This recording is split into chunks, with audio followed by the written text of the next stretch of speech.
निर्जला एकादशी की व्रत कथा।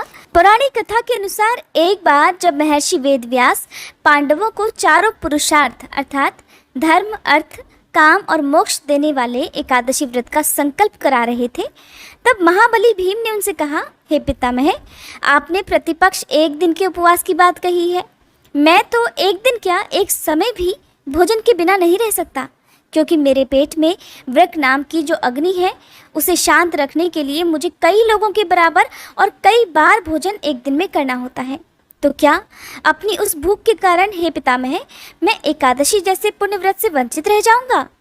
तब महर्षि वेदव्यास जी ने भीम से कहा, हे कुंती नंदन भीम, ज्येष्ठ मास के शुक्ल पक्ष की निर्जला नाम की एक ही एकादशी का व्रत अगर तुम कर लो तो तुम्हें वर्ष की सभी एकादशियों का फल प्राप्त हो जाएगा और निस्संदेह तुम इस व्रत के प्रभाव से इस लोक में सुख, यश और मोक्ष प्राप्त करोगे। वेदव्यास जी के कहने पर तब भीमसेन ने भी निर्जला एकादशी का व्रत विधि पूर्वक किया और समय आने पर यह व्रत भी पूर्ण किया। इसलिए साल भर की एकादशियों का पुण्य लाभ देने वाली इस श्रेष्ठ निर्जला एकादशी को पांडव एकादशी या भीमसेनी एकादशी भी कहा जाता है। निर्जला एकादशी व्रत से एक दिन पहले सूर्यास्त के बाद अन्न ग्रहण नहीं करना चाहिए और रात 12 बजे के बाद से जल ग्रहण नहीं करना चाहिए। इसके बाद एकादशी के दिन प्रातःकाल ब्रह्म मुहूर्त में उठकर स्नान आदि से निवृत्त होकर साफ स्वच्छ वस्त्र धारण करने चाहिए। अगर संभव हो तो पीले रंग के वस्त्र पहनने चाहिए, क्योंकि भगवान विष्णु को पीला रंग अत्यंत प्रिय होता है। फिर व्रत का संकल्प लेने के बाद आप चाहे तो आसपास विष्णु भगवान के मंदिर में या अपने घर के मंदिर में भी पूजा कर सकते हैं। मंदिर को साफ करके गंगा जल छिड़ककर शुद्ध करना चाहिए।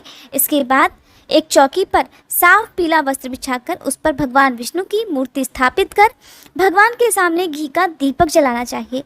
अब विष्णु भगवान को धूप, फल, अक्षत, दूर्वा, दीप, तुलसी, चंदन और पीला फूल अर्पित करते हुए ओम नमो भगवते वासुदेवाय इस मंत्र का जाप करना चाहिए। साथ ही व्रत की कथा पढ़नी और सुननी चाहिए। फिर विष्णु भगवान की आरती के साथ ही पूजा संपन्न करनी चाहिए। दिन भर निर्जला व्रत रखकर रात में भजन कीर्तन करना चाहिए। द्वादशी तिथि को प्रातःकाल जल्दी उठकर घर की साफ सफाई करके स्नान आदि से निवृत्त होकर फिर से भगवान विष्णु की विधिवत पूजा करके भगवान को भोग लगाना चाहिए। और इस दिन क्योंकि दान जरूर दिया जाता है, तो दान की सामग्री को भी मंदिर में रखकर पूजा करने के बाद किसी ज़रूरतमंद व्यक्ति को या ब्राह्मण को दान में ये सामग्री दे देनी चाहिए। संभव हो तो घर पर ब्राह्मण को बुलाकर भोजन कराना चाहिए और उनको भोजन कराने के बाद ही स्वयं भी व्रत का पारण करना चाहिए, यानी कि स्वयं भी फलाहार या जल पीकर व्रत तोड़ना चाहिए।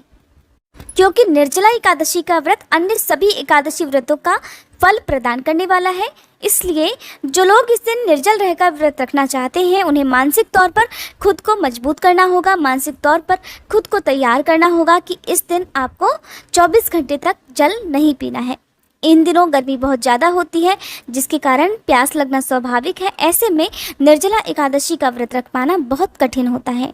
अगर आपकी इच्छा शक्ति मजबूत है, आप शारीरिक रूप से स्वस्थ हैं, तभी इस व्रत को धारण करना चाहिए। गर्भवती महिलाओं को, बुजुर्ग या बीमार लोगों को कभी भी निर्जला एकादशी का व्रत निर्जल रहकर नहीं करना चाहिए। ऐसे में आप जल पीकर और फलाहार ग्रहण करके भी निर्जला एकादशी का व्रत रख सकते हैं। जो लोग निर्जल रहकर एकादशी का व्रत रखते हैं वो एकादशी के दिन शाम को सूर्यास्त के बाद पूजा करने के साथ ही एक घूंट पानी पी सकते हैं। ऐसा करने से व्रत खंडित नहीं होता है। लेकिन जो लोग प्यास बुझाने की इच्छा से एक घूंट से ज़्यादा पानी पीते हैं फिर उनका व्रत टूट जाता है। द्वादशी तिथि के दिन जल से भरे हुए कलश का दान करके प्यासे लोगों को पानी पिलाकर उसके बाद आप अपना व्रत खोल सकते हैं। अगर आप इस दिन दान समय पर ना दे पाएँ तो व्रत खोलने के बाद भी आप दान दे सकते हैं, लेकिन उससे पहले किसी खुली जगह पर पेड़ के नीचे पक्षियों के लिए दाना पानी रख सकते हैं। गौ माता को आप रोटी या जो भी फल मिठाई है वो आप खिला सकते हैं। द्वादशी तिथि को आप कुछ ना कुछ दान चाहे छोटी मात्रा में करें, उसके बाद ही आपको अपना व्रत खोलना चाहिए।